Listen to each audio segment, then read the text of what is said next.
Ngano kaha nga daghang mga tao ang ganahan nga mobisita ug mosuroy sa Sugbo. Kini tungod sa katahom sa mga manindot nga mga lugar. Mapadagat man, bukid o syudad, tanang nindot imong masinati.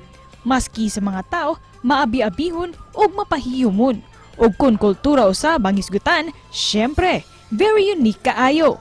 Mao kini ang gusto nga ipakita ni Sugbuanong Maniniyot sa iyang mga vlogs ngadto sa tibuok kalibutan.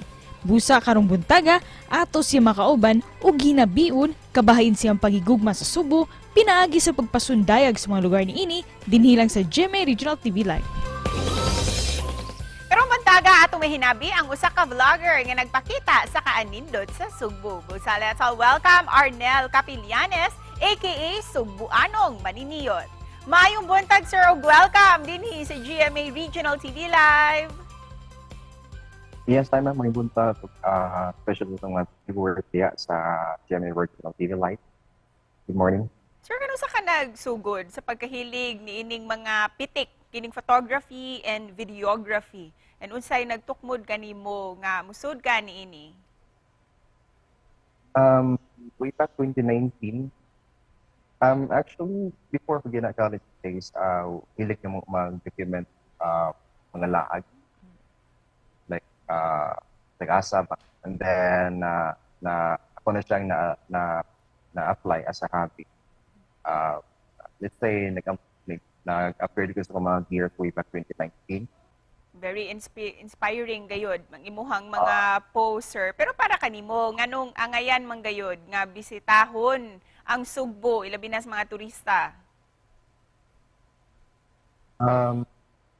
There are many reasons why man nga bisitahon sa itong mga turista. Siguro, kuan lang. Akong ma-mention is, first thing is ang atong mga pristine, or itong mga famous white beaches here sa Sugbo, mga islands.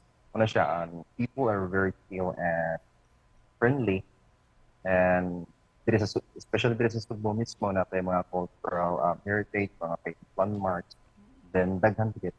Sir, unsa pay mga mapaabot na mo nga content gikan kanimo? Well, more travel vlogs. Ano siya, travel vlogs, ano pa man. Basta mo na siya, more hilig rin ng travel vlogs, mga videos, aerial shots, sa atong mga famous islands or mga bukid-bukid na. And we look forward nga makita sa umaabot kining mga content nga imong andamon. Busa sir, sa katungwa pa naka-subscribe ug like sa imuhang page, please invite them to follow you on your social media pages. Yes, hi guys. Itong mga subuan ng diha nga nagtanaw ko rin sa yung original TV. For those who are not, wala pa nakapollow sa page, follow na mo. Then, I will continue to share my talent sa videography, sharing ako mga travel vlogs. If kinahan mong kuyog, pwede rin mo magkuyog. Pwede rin service motor ninyo. Yeah, Sugbuanong Maniniyot, follow na ka. Thanks. And before we end this interview, sir, unsay mensahe nimo para sa atong mga kapuso nga nagtan-aw karon? Well, guys, God bless. Thank you so much for supporting my page, and hope you will continue to support me sa akong travel vlogs or akong umabot ng mga travels. Ug daghang salamat pud kanimo, Sir Arnel. Thank you for sharing your talent with us. Salamat kayo nin. GMA Regional TV lang.